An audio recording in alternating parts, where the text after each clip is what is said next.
Our next storyteller is a San Francisco writer who began performing 10 years ago through Toastmasters. She has appeared at bars and stages around the Bay Area at events such as About Last Night and Les Rights. She says she is grateful to have found the cool folks at Beyond Border Storytelling. And I promise that she actually said that and not me. Everyone, please put your hands together for Maureen Bogues.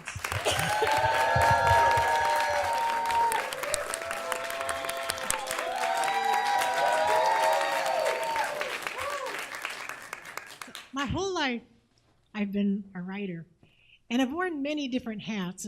I've been a reporter, an entertainment reporter, a theater critic, a poet, but then I got this bug that I wanted to try playwriting. I'd grown up seeing a lot of theater in my family, and I was in the drama club in high school. So this was a natural fit for me. And I remember the first time that I heard actors read something that I wrote out loud, and it was like this high. My head just exploded. So I was really off to a great start and having fun. Now, the first musical that I wrote was a children's musical with two friends, my friends Naomi and Aaron, based on this idea that Naomi came up with. And it was about this set of dream sheep, called it Dream Sheep. And it was about these crazy little sheep that came in one night and helped this girl fall asleep, right? And so we worked on that. And when I think of my playwriting career, short as it is, but when I think of my playwriting career, I think of this musical and what happened during one of our staged readings back in 2003. Now, we'd had a nice production of it out in Nebraska. Some friends I knew at theater did it, and then a year later, we had to, you rewrite, and then so I had a new draft, and we were doing this ourselves on a shoestring, and we rented Theater Rhino, which was just the right size. Does anybody know Theater Rhino? Okay, it's a gay theater, and it's very near my house, and so it was a good choice, right?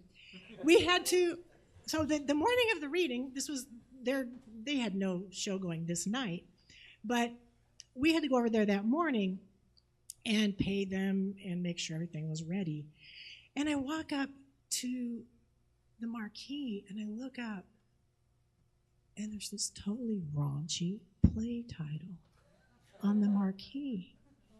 I'm like, Cocksucker, a love story.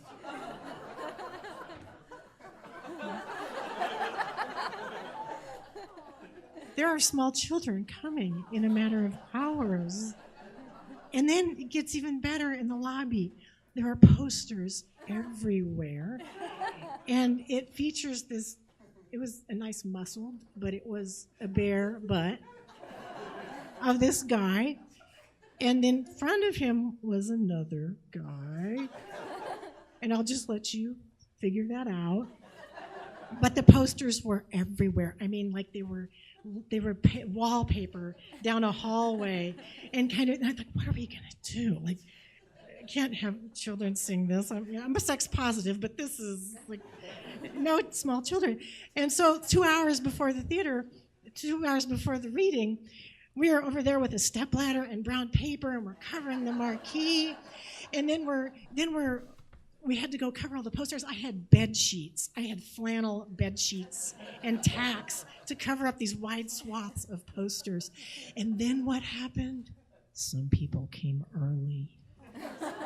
There's hell to pay for people who come early. And so, we're at the door, and the door is opening a crack, and I'm like, don't come in. Please come back a little bit later. Please come back, bring your children later.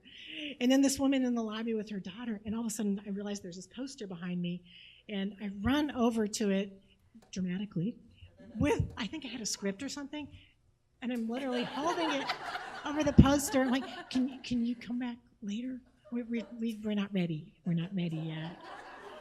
So I think of Dream Sheep, and that is one of the prominent memories that comes to mind. We had a great meeting that night, and then I continued to work on the script, and then I never really finished it. That just seems to be a theme. But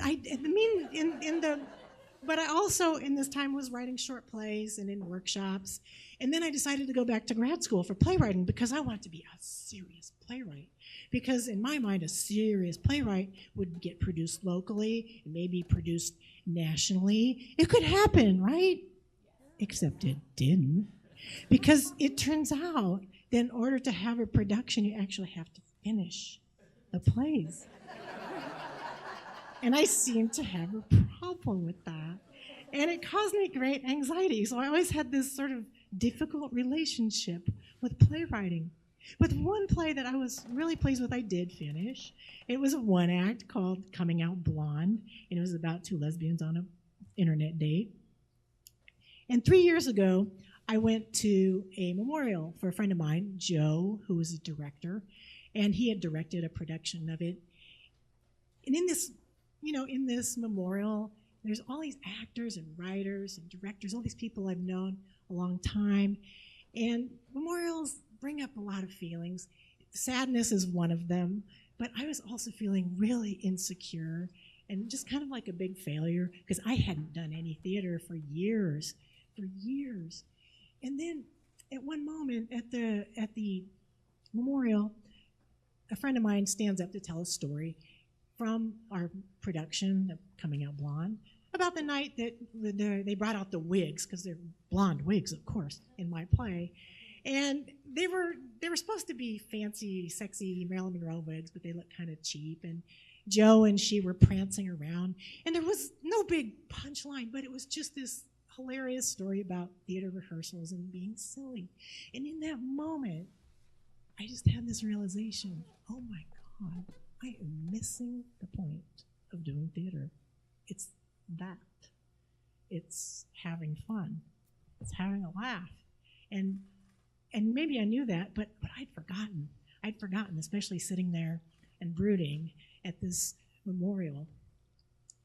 And because I'm a writer, and at this point I was doing Toastmasters, I thought, I would like to, this story had such a profound effect on me, and I would love to write a speech about it. And then in the process of writing the speech, I had this other realization, and I was like, oh my God, I'm actually not a playwright. Caught me by surprise too.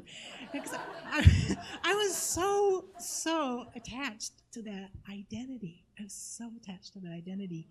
And to my detriment, and for years, and then all of a sudden I was like, I'm not a playwright. I'm a storyteller. Kind of the same thing, different medium, but good to know, right?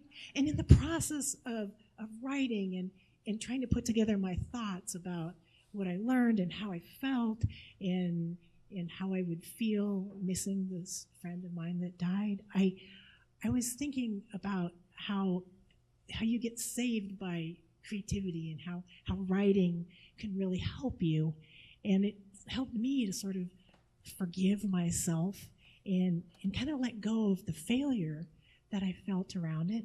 And I started to think of those hundreds, and there are hundreds, of pages of the Dream Sheep script on computer files and in my closet. I started to think of them, and those other plays I never finished. I started to think of them as stepping stones that brought me along on this journey here to be a storyteller in the only way that I know how.